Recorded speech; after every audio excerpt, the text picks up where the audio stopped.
What up, folks? Welcome to the STS podcast with my extra special guest, Lize. Thank you for joining in. How are you doing today? Hi, thank you. I'm doing good. Thanks so much for having me. You know, I did a little poll thing like last week, probably asking, who should I invite on the podcast next and see who's keen to do, who are people keen to hear from. Your name popped up like 5 times. So I was like, okay, have to have you on. Yay. Give the people what they want, hey? Give the people what they want. Now, tell me, you recently came back from a recent injury. Like, how's that been going? I don't like the word injury, but because I've been very injury-free my whole career, which I'm very thankful for. But yeah, so I decided just before Christmas that it would be a good idea to go skiing. I'm like, I'm athletic, I can do this. I can't, not a skier, and I should rather stay in the gym and out of the water. So yeah, I hurt my tendon on my left side. I was obviously very afraid in the beginning. I called Lil immediately. I'm like, listen, this is what's up. Your girl was a little stupid. This is what happened.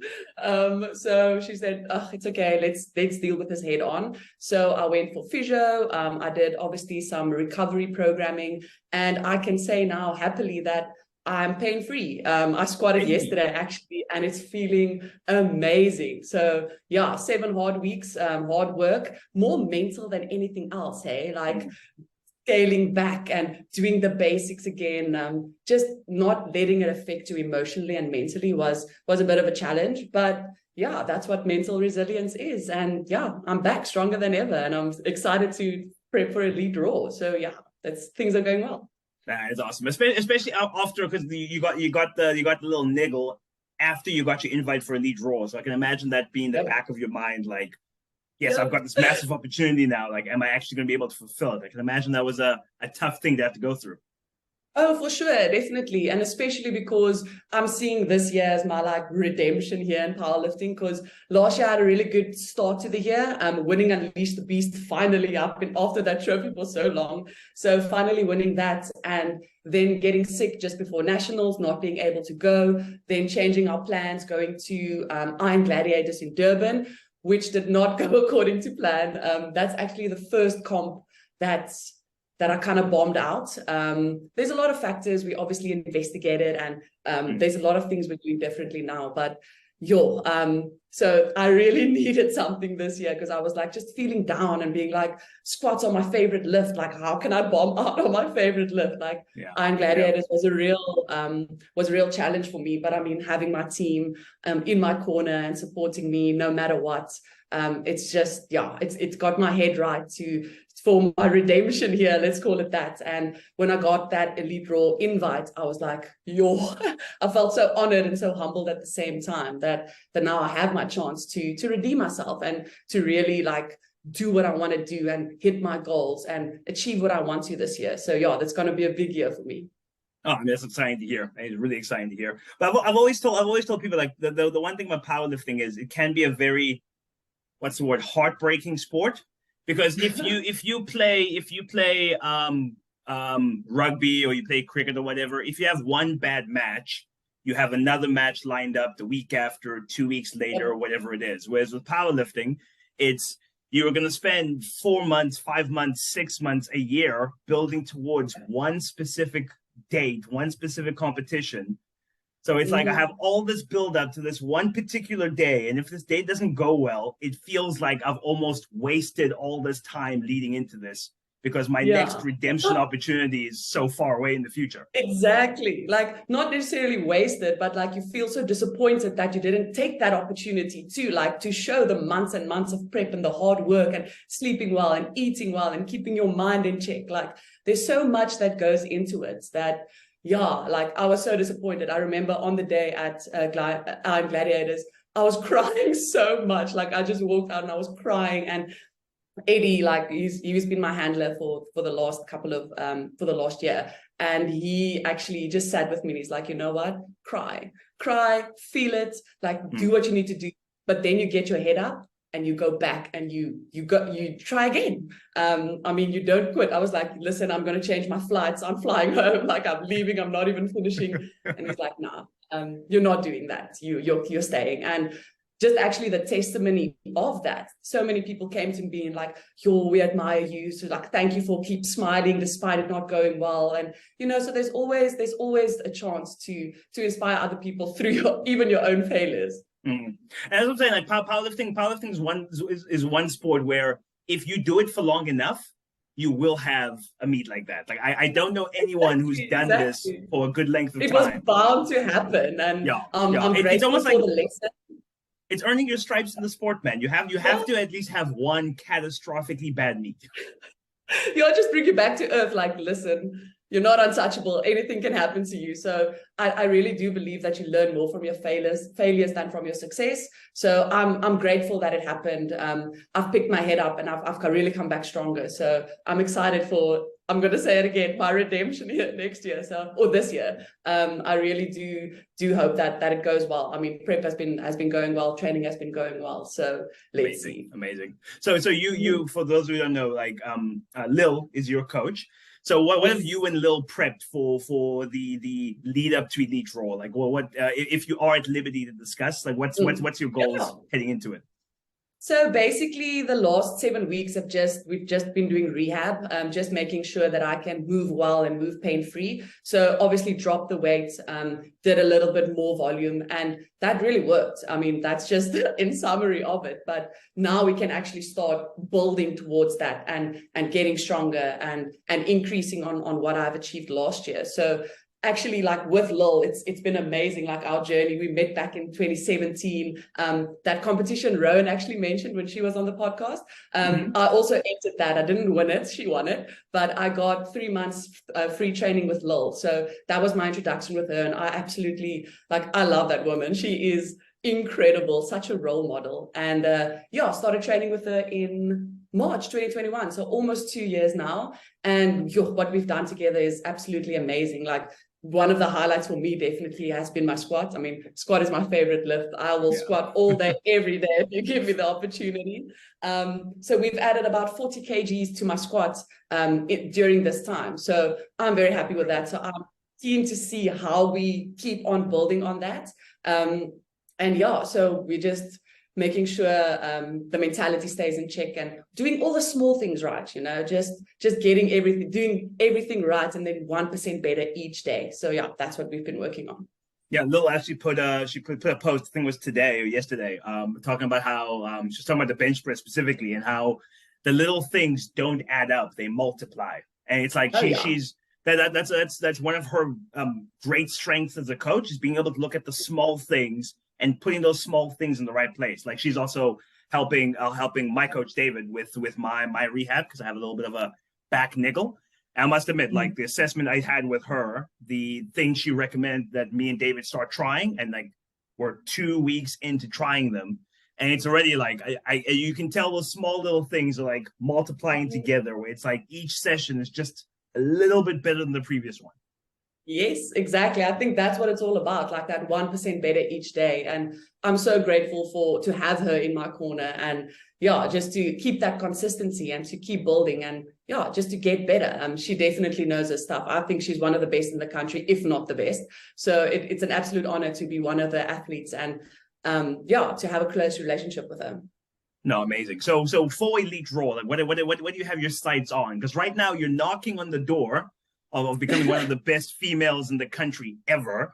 So what's the exact target? So the exact target for now, I don't think there's like a specific number. I have a number for the year. I really want to have that 500 total, like at 67.5. That is a big thing for me. Since I started, I was like, 500 sounds cool. Like, that's what I want to do. And my squat is really getting me there. I want to say it's definitely my strongest lift. So to be able to squat 200 or more is definitely something I want to achieve. Bench, it's good. I won't say it's my least favorite lift. I feel it's the most technical one, and it's the hardest to to add weight to that, especially for us females. It's just the way it is.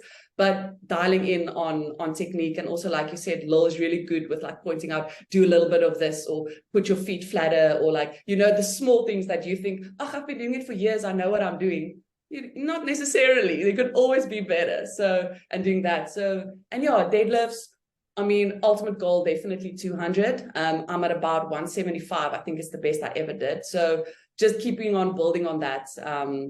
But yeah, I think I'll definitely rely more on my squat than the other two to get me to that 500. As I've always said, there are very few powerlifters on the planet who are at the very top of all three lifts. Like you're going to have the outlier, you're going to have the one that's a little average, and you're going to have the one that's sickling behind just a little bit. I actually envy you, because squats are my worst lift. And like a lot of people actually say that. People are like going on about deadlifts and how amazing they are, and I'm like, what you're on about? Like, squats is definitely the best. No, I'll take deadlifts any day. My issue is whether it's an empty bar or it's 300 kilos, a squat does not feel right to me. Like from an empty bar, I'm like, this feels like cuck. I don't like this movement. I don't like this. For me, that's the complete opposite. Like, I feel so comfortable under the bar. Like, a squat position for me, it feels so natural. Like, I'll sit in a squat just for the fun of it during the day. Like, I love it. No, I gotta get mentally prepared. Like, I'm like, okay, cool. There's something on the floor. Squat down. Prepare yourself. Chest up. Like, nah, deadlift it. But tell me, being as strong as you are, like you're in the gym environment. Like I know you train a lot of your training at Genesis, and I think you have your own little gym as well. But do you ever train the commercial gym? I converted my garage, yeah. I've always wanted to do that, but I feel like having my gym 10 meters away from my fridge and my bed is gonna make me a little bit lazy. So I like going somewhere. But do you ever train at the commercial gym? Like, how's it feel being in a commercial gym and being like one of the strongest people in one? It's actually a very funny story. Like, I used to train at commercial gyms. I mean, when I started out, I started powerlifting in 2017. And that's actually a funny story. We can quickly sidetrack to that. I was very overweight. Like, I've always been athletic, schooled at netball, cross country running. Like, I was very athletic naturally. But then went to university, eerstejaar syndrome, don't care about training, like drinking and partying and like not being a very healthy lifestyle. Picked up a lot of weight, and I felt so disconnected with my body. And as thinking of myself as a natural athlete from a young age, that was such a weird feeling for me, because I would still feel like myself, but then I look in the mirror and it's like, I don't recognize that girl. Like, who's that? I was actually during that time I was dating a personal trainer, and he's like, well, why don't you try powerlifting? Like, why don't you try this out? Tried it out, and oh my goodness, just fell in love with it. And it helped me lose weight, not just to lose weight, but it assisted so much in that, and just helped me find that connection with my body again. Like, I'm so grateful for the sport. I mean, everyone, obviously tells you, like, it's the community, and it's the support, and it's the love, like it's absolutely incredible. Okay, sidetrack over, back to commercial gyms. When I first started out, obviously there's a lot of people who, like, you can feel them watching you. You can feel them like glaring, like, is she really going to lift that? Like, what the hell is she doing? And being a female walking into a gym, going to the weight section, mostly guys, like, it's very intimidating. And I just decided, you know what? I'm not going to be intimidated by this. Focus, just do me. And that's worked. But I don't like training at commercial gyms. It's definitely not my favorite. I'm one of those jocks that has a couple of gym memberships just to keep options open. But since joining Genesis, it's just the absolute best. It's powerlifter heaven. It's incredible. Not only the equipment that I feel is world-class standard, but also the vibe and the people and the encouragement you have there. So it's just amazing. So I haven't been to a commercial gym in about 6 months. Like, it's not something I enjoy doing. Just because the people that normally go there, like, they're not as serious, which is fine. We all do it for different reasons, but I'm there to train. Like, I want to get better. I want to be focused. I don't necessarily want to talk to you about whatever you're doing that day, or how you should squat, or that sounds horrible, but like that interruptions and stuff sometimes was hard for me to manage. And no, I'm not a fan. And like they would come tune you if I took my shoes off to deadlift. They're like, oh, you have to have your shoes on, or oh, why are you messing with this chalk and you're making a mess, and don't drop the weight so hard. I'm like, geez, guys, like, come on, like, I'm just doing my thing over here. I'm not like hurting anyone. So no, it's been incredible having my own space. My garage has been really good, but Genesis all the way. Like, I love training there. It's awesome. You can throw the weights if you want, and you can clean up after yourself, but you can use your chalk and TK did go a bit of a thing about people leaving a mess. But I find for me, I mean, it's just respect, respect the space, because there's other people training as well. No, of course. I find for me, like in a commercial gym, because I'm also a coach, so it's also like at the best of times, a good powerlifting session, especially if you're in like in season, you're peaking for a competition. Your session's already gonna be an hour and a half to 2 hours long, if you're like focused and dialed in. So a 15-minute conversation. And there's equipment available for you. Yeah, so I might actually be waiting for equipment and stuff like that. It's like a 15-minute conversation already. Like, listen, like I'm already taking up a lot of time. More time, I can't spend all day at gym. Like it becomes unnecessary. But I find my issue is, as a coach, I can't help it when someone comes to me and asks like, "Oh, dude, you're so strong. Like, could you help me with my squat or whatever?" I find myself like taking like half an hour breaking down this dude's squat and like helping him and teaching what accessories to do. Next thing I know, I'm like, dude, you took up half an hour. You're in the middle of your own squat session, so you have to like re-warm up. It becomes a bit of a problem. Yeah, basically. Actually, like there has been a couple of cool instances in a commercial gym where especially females, like I've met a couple of friends through that, like coming up to me and being like, wow, like how did you get so strong, and how do you train like this? And it's nice having those conversations and then helping them or guide them or just giving them advice, and then getting their number and like chatting to them and actually seeing them progress in their training as well. Like I'm definitely not a coach, like but from that point of view, it's really nice to see, and not necessarily convert them into powerlifters, but just tell them a bit more about the sport, and that breaking that stereotype with females with muscle. Like, you can be strong. It's okay to be strong. You don't have to make yourself small, or you don't have to put yourself in a box. You can do whatever you want. So if you want to lift that weight, train and lift that weight. Love that. And I find it's because of that kind of like people like you who are encouraging like that. I find that's one of the reasons why the sport is growing so much. Like I remember when I first started, I think we first met, I think like in 2018, 17, somewhere there. 18? I want to say 17, 18, yeah. Somewhere there. I remember like going to meets like that where I think it was you, Amy, it was Nicole. There was maybe like 5 females in the whole competition competing. Exactly. Yeah. Versus now, where it's like you actually have like you can have a whole flight, maybe even more females competing in a local regional competition. I'm like, it's growing at such a rapid pace.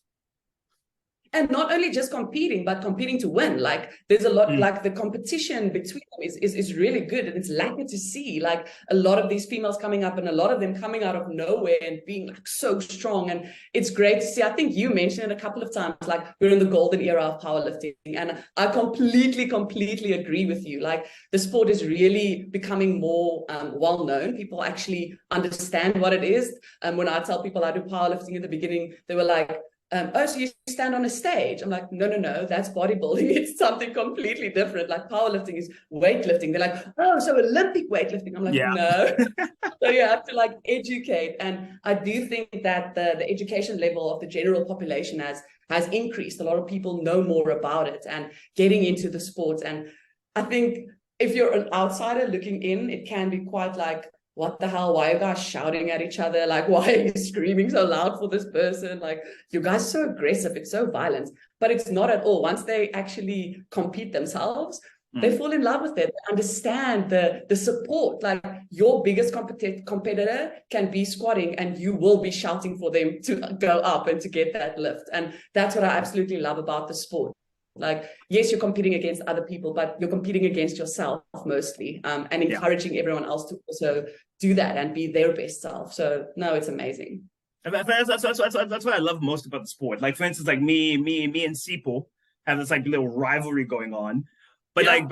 like I noticed 2-3 days ago, I was like, he hasn't posted on Instagram in a while, and I'm like, dude, are you training? Like, what's going on? Like, What are you hiding? I want to make sure you're training, because when I do beat you, I want to beat you at your best, and I don't want any excuses Yes. about you not having me train. And it's like Yes. the one sport where Exactly. it's like, I don't wish ill upon any of the guys I'm competing against. I want Yep. them at their best, because Yes, because that that pushes brings the you to best be out of your me. best as well. Exactly. Like it's very healthy competition. It's not a negative, ugly competitiveness. Because I mean, all of us are very competitive. Like that, every powerlifter is naturally a competitive person, and I think it's such a beautiful way to encourage each other to be better. No, there's so much love in this community. I love it. I feel like part of the reason why that is because the sport has been so small for so long. It's like because I can't even begin to count how many competitions I've won because I was either the only guy in my category, or the next guy was so much weaker than me. Like I could have done 3 out of 9 lifts and still won. So now it's like there's Yeah. finally something at stake here. There's finally competition. I feel Yes. like Yeah. that's been a slight advantage in how we treat each other, because now we welcome more competition into the sport. Yes. And also it's raised the bar. So it's like it's now no longer like, oh, anyone can win a weight class. It's really like you have to work hard. You have to like be competitive with yourself and be competitive with others. And again, in a healthy way. So you want that bar to be higher because you want to also be better.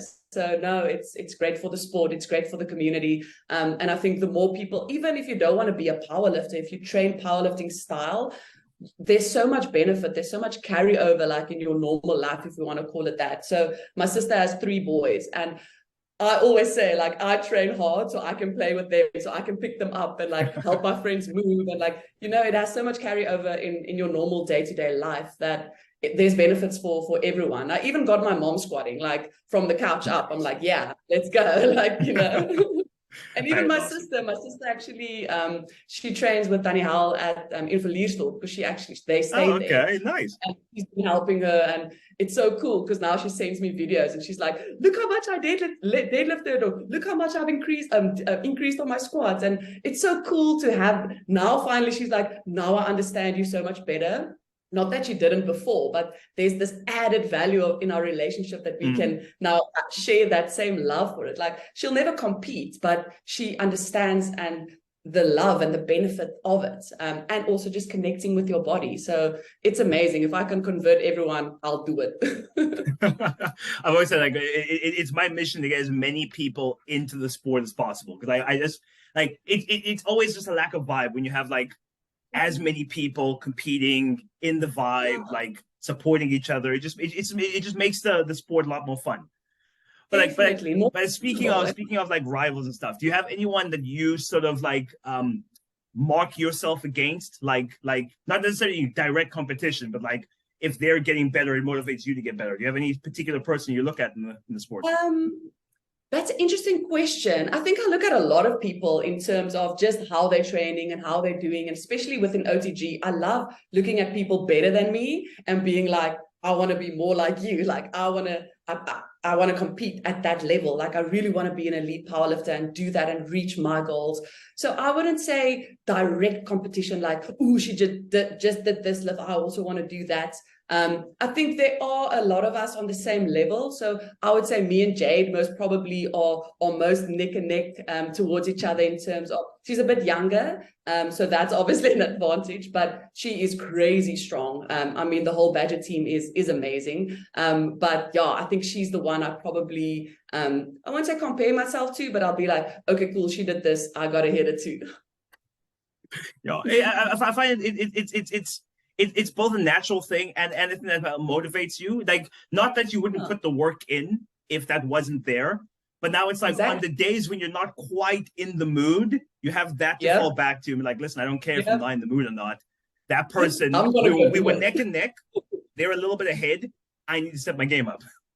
Exactly. No, definitely. That's what I said. Like, it's healthy competition. I mean, Jade is an amazing person. Like, we chat all the time, not all the time, but we have a pretty good relationship. And that's again what's nice about powerlifting. I wouldn't have known her if it wasn't for that. So it's so cool to see people getting into the sport and actually achieving their goals. And I mean, I think she's got a couple of junior records. She's doing really, really well. And that definitely lights some fire. Like I said, we're competitive people. So you do want to do better and not necessarily beat someone else, but beat your best self. And be better than you were. And yeah, but that definitely adds some extra motivation. No, it's awesome. So tell me, like, how do you balance your powerlifting with your own like busy work schedule, your own personal life? Because like powerlifting can not just the hours spent in the gym, but the amount of effort it requires from you in a day. Like, how do you balance that? Okay, so that's a very good question. I work for myself. So for the last, I think it's almost 3 years now, I am a digital marketer and project manager. So I used to work in agencies like 10, 12-hour days. That was normal. And then I was so tired and saying like, oh, I have to go train. I still have to go do this. So I was tired for a very long time. And then when COVID hit, I actually got this opportunity to go freelance and do my own thing. And I was so scared to make that jump, but I'm so glad I did it. And since then, it's been so much easier because I'm in control of my schedule. I can schedule what, like I have certain hours I have to work for certain companies, which I'm contracted for, but you decide how you allocate that during the day. So I schedule my training like I would schedule a meeting. So I'll be like certain days, certain hours, this is when I train, nothing else happens then. And that really makes that balance a bit better because you're not sitting in an office working for someone else the whole day and you don't have time to actually live your passion, because powerlifting is absolutely my passion. I work so that I can train, like so that I can have money to sustain this powerlifting lifestyle that I've been accustomed to. So no, it's much easier now that I'm a bit more in control of that. It was much harder a couple of years back, but again, you have to create an environment for yourself in which you can flourish. So that is what I started to do, one step at a time. And now I'm luckily at a place where I can say that I have a much better balance because I schedule it and I'm in control of that schedule. So no, it definitely does make a big difference.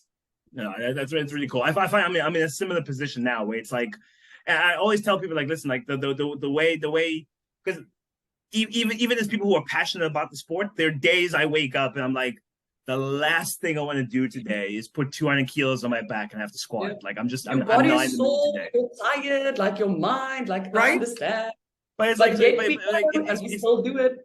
It's that ability to be like, listen, I don't actually care. I'm gonna schedule it. I'm gonna put it on paper. I'm just gonna do it. And come 2 o'clock, I'm going to the gym. That's my time. Exactly. And it's simple, but it's not easy. So it's not easy. It's very easy to be like, I don't have to train. Like, I'll just chill. No, like it's simple. Just go do it. Just eat your food, sleep when you have to sleep, and train when you have to train. Like, people don't want to hear that it's simple, but it is. Yeah. Like, you just have to do it. You just have to tick those boxes every single day. Consistency. It's the thing. So in terms of like the year, so you have your 500 total that you want to do for the year. Like, is there a particular meet you're wanting to pull that off at? Like, what's the schedule? I don't think there's a particular meet. The sooner it happens, the happier I'll be. But I'm giving myself this year, and I'm really dedicating my time and like just making sure that I do everything right to have a proper year. So I've got 3 comps that I want to do this year. So the first will be Elite Raw, and then I think 3 weeks after that or 4 weeks after that, it's Nationals, WPC, because us as an OTG team want to go to Worlds, so I have to do that Nationals. I was actually a bit bummed. I'm like, I really want to do the RPC Nationals just because it's in Cape Town and it's never been in Cape Town. I'm like, right, yeah. So, but unfortunately not. So I will be there. I'll support for sure. But I'll be going to the other Nationals, because Worlds is the big one. So that's the one I really like, that's been my goal and my dream ever since I've started powerlifting and realized what powerlifting was. I'm like, I want to compete on a world platform. Like, I want to be there and be competitive. So I'm really, really, really excited about that. If I can achieve that goal before then, even the better, because then I can go further and do even more when we get there. But yeah, for now, we're just taking it one day at a time, doing the work, being consistent, being disciplined, so that we can reap the rewards at the end of the year. Well, I've heard a lot of people talking about Worlds, WPC Worlds this year, because it's in Manchester. So I'm like, time zone wise, it lines up really well. So I feel like this year, if everyone's plans work out exactly how they should, I think we're actually gonna have a lot of people represented at Worlds this year, which is going to be, because ordinarily we normally have, when it comes to like RPC and WPC, we normally have like 1 or 2, maybe 3 people who go up. I think this year the murmurs are, there's quite a large list of people who are keen to go. So that'd be awesome to see, actually. Yeah, that'd be so cool. Like, imagine all of us like being there together. I think it'll just make it so much better. Representing your country, but also being around the people that you train with. That'll be an absolute dream come true. So yeah, I'm really, really looking forward to that. No, that'd be awesome. Well, listen, I'm also planning on doing WPC Nationals, so I am looking forward to seeing you there. You and I'll see you there. We've competed at similar meets a lot of times over the years, so it's always nice seeing a familiar face. Yeah, it is. It's nice. It's lekker. And that's also the nice thing about competing often. You get to know these people, and you get to know different people in different regions. And no, it's awesome. Like, this community is really something else. No, absolutely love it. Well, listen, before I let you go, is there anything you want to say in closing? No, just go do your squats. I will. I won't like it, but I will. You'll learn to love them, I promise. I find for me, like, I love whichever lift is progressing the best at that period of time. Oh, I get you. I understand. At a stage, my bench was progressing more. I'm like, hey, squat, watch out, bench is coming for you. The bench is going, yeah.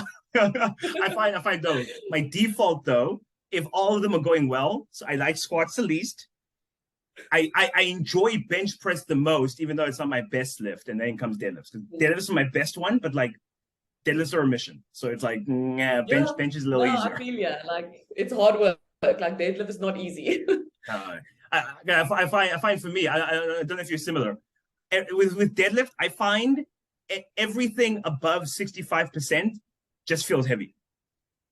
It will move well, it will look good. But reps, like if I have to do more than 3 reps, I'm like, what is this life? Like, come on, I don't want this. Like, 5 reps, it doesn't sound like a lot, but on deadlift, it's a lot. No, like, I'm not about that life.